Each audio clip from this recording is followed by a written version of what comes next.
Pemerintah Provinsi Lampung dikucuri dana 800 miliar rupiah oleh Presiden Jokowi untuk perbaikan jalan. Gubernur Lampung Arinal Junaidi secara belak-belakan menyebut akan meminta lagi jika dana tersebut kurang. Ia pun mengaku tak ingin diviralkan lagi imbas infrastruktur yang dinilai buruk di Lampung.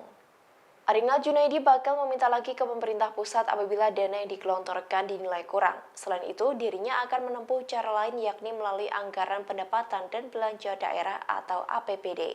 Sementara itu, Arinal Junaidi memastikan bahwa Pemprov akan melakukan perbaikan terhadap 15 titik yang tersebar di kabupaten atau kota di Lampung.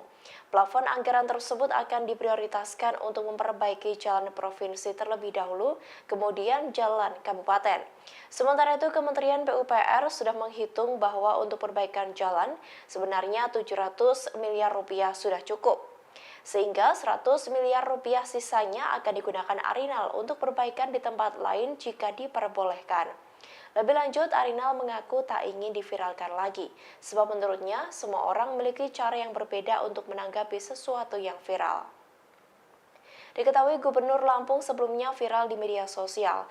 Hal itu saat kunjungan Presiden Jokowi bersama Mendak Zulkifli Hasan, Menteri PUPR Basuki Hadi Mulyono dan Menteri BUMN Erick Thohir. Arinal kedapatan ikut bergembira dengan bertepuk tangan saat Jokowi mengatakan bahwa mengambil alih perbaikan jalan yang rusak di Lampung. Aksi yang dilakukan oleh Arinal tersebut tentunya menjadi perbincangan dan sorotan tajam dari publik. Terima kasih sudah nonton. Jangan lupa like, subscribe, dan share ya.